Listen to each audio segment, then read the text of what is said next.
दोस्तों स्वागत है आप लोगों का फिर से एक नए वीडियो पे। तो आज के हम लोग इस वीडियो पे देखने वाले हैं क्लास 12 का जो भूगोल का चैप्टर 1 है मानव भूगोल का। इसका हम लोग प्राकृतिक एवं विशेष क्षेत्र का अभ्यास प्रश्न उत्तर को देखने वाले बिल्कुल ही आसानी भाषा में। तो चलो दोस्तों हम लोग समय खोने के बाद और वीडियो को स्टार्ट करते हैं। तो फर्स्ट क्वेश्चन में दिया गया है कि निम्नलिखित कथनों में से कौन सा एक भूगोल का वर्णन नहीं करता।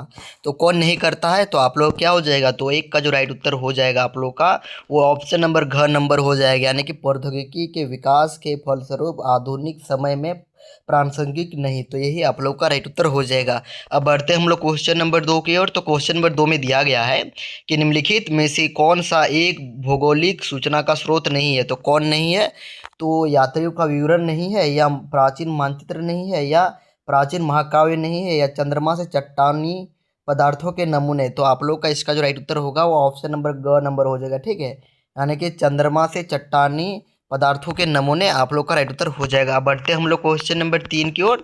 तो क्वेश्चन नंबर 3 में दिया गया है कि निम्नलिखित में से कौन सा एक लोगों और पर्यावरण के बीच अन्योन्य क्रिया का सर्वाधिक महत्वपूर्ण कारक है। तो क्या हो जाएगा, तो 3 का जो राइट उत्तर होगा मेरे प्यारे दोस्तों आप लोग क्या हो जाएगा, तो घ नंबर हो जाएगा, यानी कि प्रौद्योगिकी।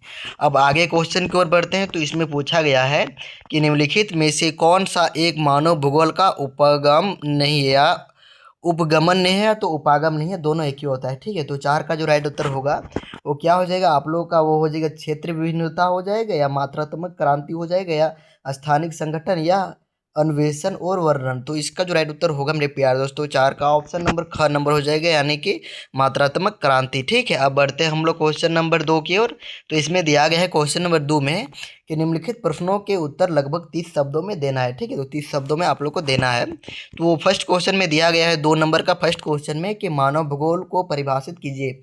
तो मानव भूगोल को आप लोग कैसे परिभाषित करेंगे, तो आप लोग इसका उत्तर लिखेंगे कि मानव भूगोल भूगोल की वह शाखा है, जो मानव भूगोल भूगोल की वह शाखा है जिसमें जिसमें क्या क्या होता है, तो मनुष्य के कार्य को उसमें अध्ययन किया जाता है, संस्कृति, जनसंख्या तथा पर्यावरण के साथ उसके संबंधों अध्ययन किया जाता है। ठीक है, मतलब यही सब का इसमें अध्ययन किया जाता है। क्या क्या चीज़, तो और एक बार देख लीजिए कि मानव भूगोल भूगोल की वह शाखा है जिसमें मनुष्य, उसके कार्यों, संस्कृति, जनसंख्या तथा पर्यावरण के साथ उसके जो संबंधों का अध्ययन किया जाता है उसे ही मानव भूगोल कहते हैं। ठीक मेरे प्यार दोस्तों, तो मुझे आशा है कि आप लोगों को क्वेश्चन नंबर 2 का एक भी समझ में बहुत अच्छा तरीका से आ गया होगा। अब बढ़ते हम लोग 2 नंबर का 2 क्वेश्चन में कि दिया गया है कि मानव भूगोल के कुछ उप क्षेत्र के नाम बताइए।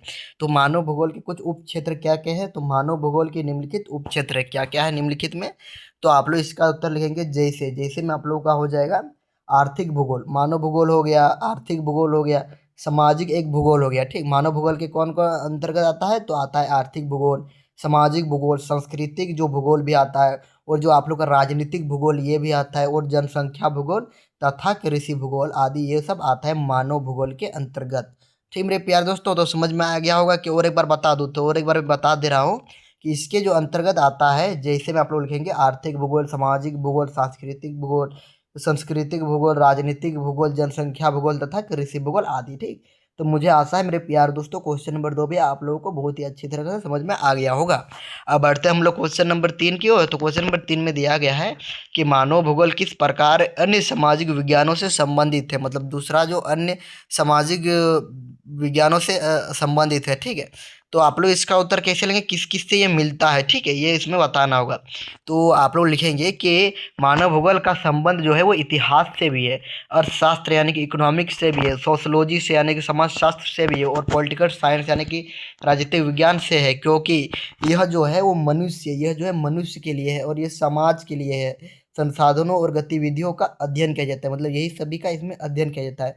मनुष्य के बारे में, समाज के बारे में, संसाधनों के बारे में, गतिविधियों का अध्ययन किया जाता है। ठीक, समझ में आ रहा होगा मेरे प्यार दोस्तों। तो क्वेश्चन नंबर 3 में मुझे आशा है कि समझ में आ गया होगा। ठीक है, अब आगे क्वेश्चन की ओर बढ़ते हैं। तो इसमें क्वेश्चन नंबर 3 में दिया गया है कि निम्नलिखित प्रश्नों के उत्तर लगभग 150 शब्दों में दीजिए, यानी कि 150 शब्द में लगभग देना है। ठीक, तो इसमें जो दिया गया है मेरे प्यारे दोस्तों कि मानव के प्राकृतिकरण की व्याख्या कीजिए। तो आप लोग इसका उत्तर कैसे लिखेंगे, तो आप लोग इसका उत्तर लिखेंगे कि मानव के प्राकृतिकरण का अर्थ है कि मनुष्य अपने प्रकृति पर्यावरण के अनुसार स्वयं को ढालाता है। ठीक, इसमें बताया जा रहा है कि मानव के प्राकृतिक का किरण का मतलब प्राकृतिकरण का अर्थ है कि मनुष्य अपने प्रकृति पर्यावरण के अनुसार स्वयं को ढलाता है, मतलब इसके अनुसार वो मनुष्य अपना चलाता है। ठीक, प्रारंभिक समय में मतलब पहले के समय में मनुष्य पूरी तरह प्राकृतिक पर निर्भर था। पहले के जो यानी कि प्रारंभिक समय में मनुष्य पूरी तरह से जो प्राकृतिक होता है उस पर निर्भर था।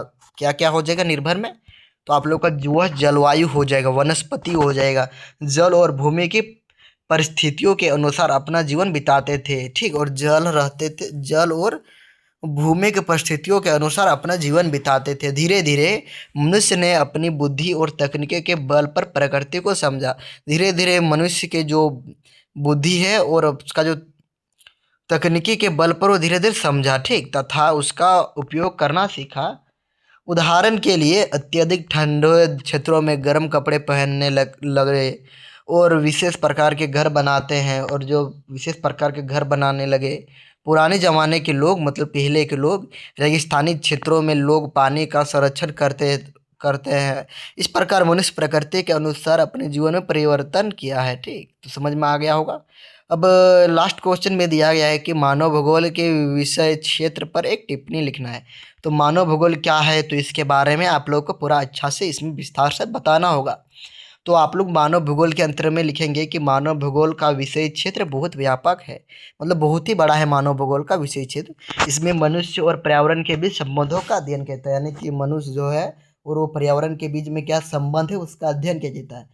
मनुष्य भूगोल मतलब मानव भूगोल या मनुष्य भूगोल यह बताता है कि मनुष्य पृथ्वी पर कहाँ रहता है, और मानव भूगोल ही ये बताता है कि मनुष्य पृथ्वी पर कहाँ रहता है, किस प्रकार जीवन यापन करता है और संसाधनों का उपयोग कैसे करता है। इसके अंतर्गत जनसंख्या, कृषि, उद्योग, परिवहन, व्यापार, संस्कृति और बस्तियों का अध्ययन किया जाता है। ठीक, क्या क्या अध्ययन किया जाता है मेरे प्यारे दोस्तों, तो इसके अंतर्गत जो अध्ययन किया जाता है वो जनसंख्या का भी, कृषि, उद्योग, परिवहन, व्यापार, संस्कृति और बस्तियों का अध्ययन किया जाता है। मानव भूगोल विभिन्न क्षेत्रों के सामाजिक, आर्थिक और सांस्कृतिक विशेषताओं को समझने में सहायता करता है। ठीक है, यह मानव जीवन की समस्याओं तथा उसके समाधान का भी अध्ययन करता है।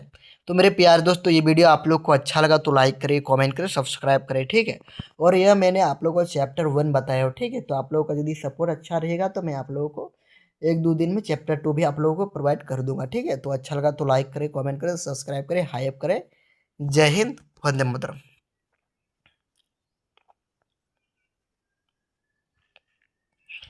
और एक बात बता दे रहा हूँ कि आप लोग का जो हिस्ट्री है, हिस्ट्री का भी मैंने जो ऑब्जेक्टिव का जो क्वेश्चन है वो मैंने आप लोगों को बता दिया हूँ। ठीक है, जो आप लोगों का मैं आप लोगों का सिलेबस को कंप्लीट कराना चाहता हूँ। ठीक, इसलिए मैं आप लोगों को 5-6 चैप्टर या तो 5 या तो 4 ये सब चैप्टर मैंने उस हिस्ट्री का भी तैयार करके रख दिया हूँ। ठीक है, तो आप लोग भी ऑब्जेक्टिव देख सकते हैं। ठीक, उसमें बहुत ही ज़्यादा इंपॉर्टेंट ही वो ऑब्जेक्टिव दिया गया है। ठीक मेरे प्यारे दोस्तों।